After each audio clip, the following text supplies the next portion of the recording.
Mercredi 30 septembre 2020, bienvenue à ce dernier bulletin du mois de septembre. Voici les grands axes.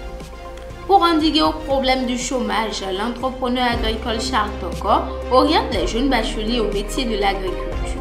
Vous aurez les détails. Nous vous proposons également dans ce bulletin une production vous renseignant sur les travaux de construction de l'hôpital de référence d'Abomey-Calavi.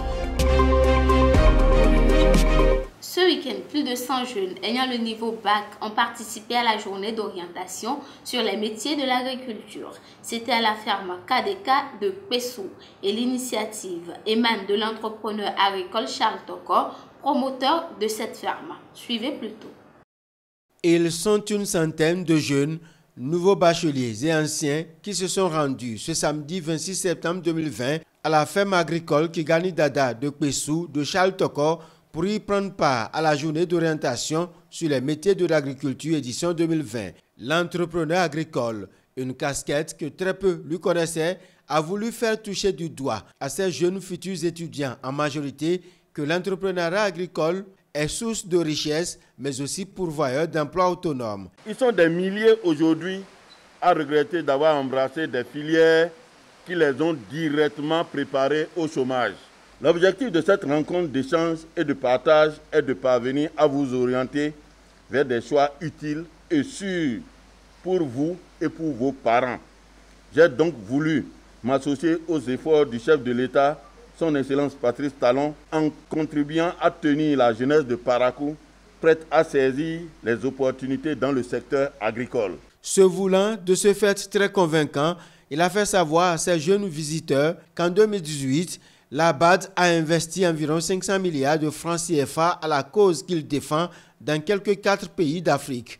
Le Bénin, à travers le programme d'action du gouvernement de Patrice Talon, avoisine le même montant. Environ 400 milliards sont en train d'être investis dans l'agriculture et beaucoup plus à partir de 2025, c'est-à-dire au moment où vous serez en train de terminer vos études. Et qui seront les bénéficiaires de tous ces investissements lourds? Vous que je vois devant moi. Si vous choisissez une filière agricole pour cette rentrée, par exemple, vous serez sans aucun doute parmi les bénéficiaires des mesures et des programmes d'investissement que le gouvernement et d'autres partenaires mettront en place, puisque à cet horizon 2025, vous aurez déjà terminé le niveau d'études nécessaire, une licence ou un master pour vous installer à votre propre compte. Les communications des spécialistes du secteur agroéconomie avec des informations très détaillées ont davantage éclairé les participants à cette journée d'orientation. Il faut résorber au Bénin le problème de chômage. Notre pays a des atouts pour s'investir dans l'entrepreneuriat agricole et des outils sont développés pour accompagner ceux qui opèrent ce choix. Ces opportunités, le Fonds d'appui au développement agricole, le FADEC, volet agriculture, qui accompagne les collectivités territoriales décentralisées à faire des investissements structurants qui améliorent l'environnement dans lequel ces jeunes-là vont s'investir. Par rapport aux différentes spéculations que l'État a choisi d'accompagner, j'ai présenté la rentabilité que ces spéculations-là offrent pour les jeunes qui veulent les embrasser. Ils ont écouté les différents exposés. Le message a-t-il été bien saisi? On a retenu beaucoup de choses. Je ne peux que le remercier. J'étais un géographe de formation. J'ai fini, je n'ai pas eu d'emploi. Ça m'a permis maintenant de me réorienter. L'agriculture est vraiment une très bonne filière. Grâce à ça, j'entreprends l'agriculture à l'université. Les supérieurs ont présenté de façon claire, terre à terre, pratique, ce qui est comme avantage dans l'agriculture. Nous souhaitons qu'il continue et de ne pas s'arrêter seulement sur l'orientation et aussi aider, orienter et aider. La journée d'orientation sur des métiers de l'agriculture s'est achevée avec la visite des différents secteurs de l'impressionnante ferme Kigani Dada de Charles Toko, implantée à Pessou, village de la commune de Tchaourou, sur la voie inter-État Parakou-Djougou. De plus en plus, nous constatons la présence des coachs influenceurs sur les réseaux sociaux. Cette activité en expansion profite aussi bien aux influenceurs eux-mêmes, mais également aux internautes qui les suivent. Nous vous proposons ici un reportage qui en dit long. L'Internet est un formidable réservoir d'informations auquel on recourt non seulement les jeunes, mais toute personne de tout âge ayant la capacité de naviguer. Plusieurs jeunes s'y adonnent dans l'optique de s'éduquer, de se former, de s'informer et d'être en contact avec le monde entier. Mieux encore, s'identifier à des personnes par l'intermédiaire des influenceurs. Oui, je suis certains influenceurs sur les réseaux sociaux. On va dire Frida, Axel. Si je suis ces influenceurs, c'est parce que j'ai des intérêts particuliers sur chaque influenceur. Bon, je les suis parce que les conseils qu'ils donnent, ça motive. Et vous savez, quand on est en situation de détresse, on a besoin de motivation. Donc, si vous les suivez, leurs conseils donnent parfois quelques forces. L'influenceur fait partie de ces nouveaux métiers apparus sur les réseaux sociaux. En effet, Facebook, Twitter, YouTube et Instagram et autres réseaux sociaux constituent l'espace de ce jeu.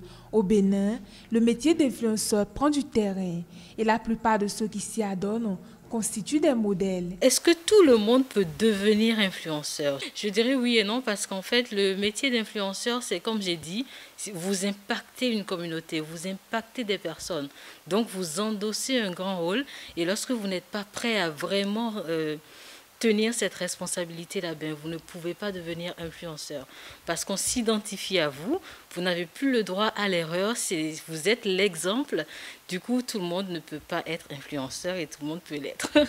Le métier commence à vraiment avoir de l'importance au Bénin aujourd'hui. On appelle les influenceurs quand il y a un événement qu'il faut promouvoir.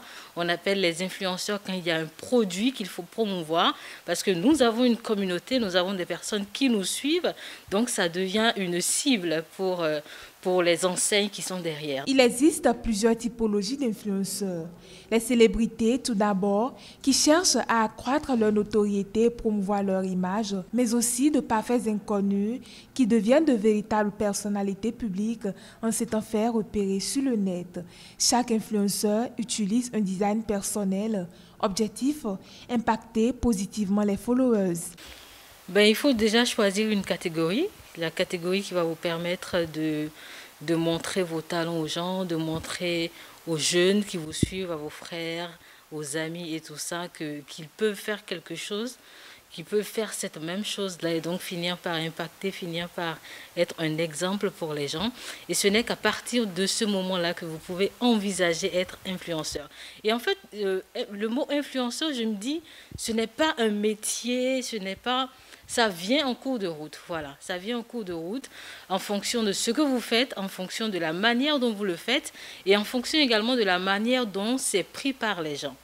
Le métier d'influenceur, autant il revêt plusieurs avantages, autant les influenceurs sont confrontés à plusieurs difficultés. Les difficultés auxquelles on fait face, c'est quoi? C'est ce que disent les gens, forcément. Comme on dit en fond, nous.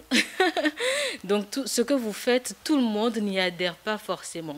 Il y a toujours des gens qui vont critiquer, il y a toujours des gens qui ont envie de vous décourager par des mots, par des actions. C'est partout, c'est dans tous les milieux. Donc oui, ça fait partie des freins.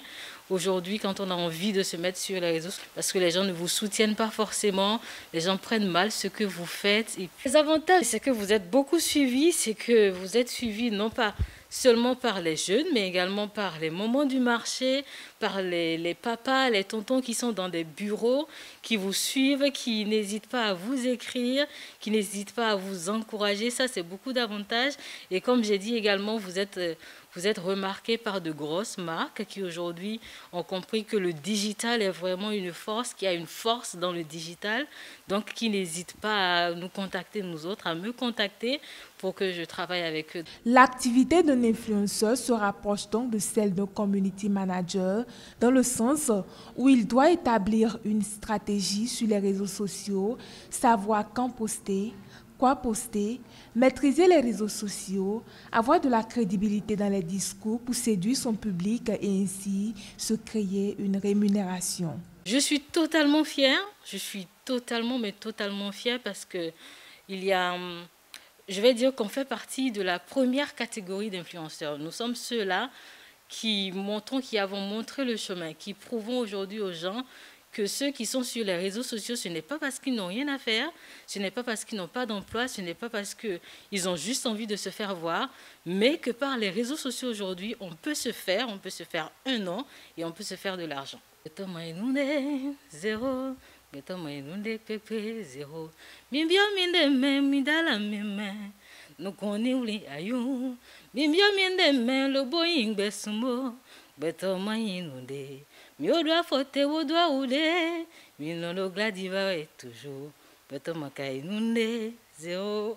Je l'annonçais en titre, vous n'êtes pas sans savoir que le plus grand hôpital de référence du Bénin sera érigé à Abomey-Calavi.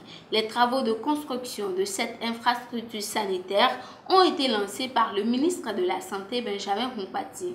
Nous vous proposons de suivre ce reportage de Mathieu Bokor à ce propos. C'est sur ce domaine de 15 hectares situé en plein cœur de la commune d'Abomey-Calavi que va être érigé le plus grand hôpital de référence.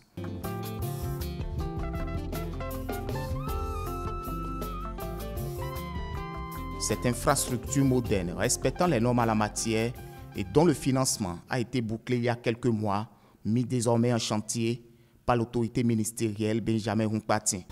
D'un coût global de 116 milliards de francs CFA, le centre hospitalier aura une capacité de 436 lits. Il sera également composé de 6 grandes unités d'hospitalisation et 3 hôpitaux de jour à partir d'un projet médical qui a été conçu par APHP International qui regroupe autour de 11 pôles les services médicaux chirurgicaux de pointe.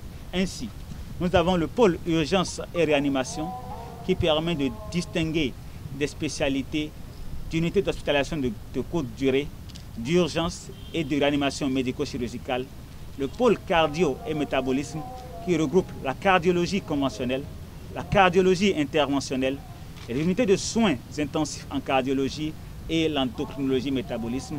C'est un projet d'une grande importance, un ouvrage qui vient renforcer la sécurité sanitaire. La réalisation de cette grande œuvre qui, de par son standing élevé en termes d'équipement et de qualité du personnel, fera rayonner notre pays au plan régional, voire continental. Sa réalisation, disais-je, sonnera le glas définitif des multiples évacuations sanitaires toujours coûteuses et bien des fois exagérées, tardives, qui érodent profondément la caisse nationale, outre leur lot de complexes et longues formalités administratives, cause de maintes tracasseries de toutes sortes, ayant parfois et même souvent de dramatiques conséquences. Grâce à ce programme alléchant, des soins de pointe seront désormais offerts au bout de ces 3 années de travaux aux populations béninoises, réduisant de fait l'inéquité qui existait pour l'accès aux soins. Les travaux seront exécutés par Boeing Bâtiment International et Michel Beauvois Associés. Le délai d'exécution est prévu pour une durée de 36 mois. C'est sur ces images que nous mettons fin à ce bulletin. Merci de l'avoir suivi. Restez fidèles au programme de Océan Online.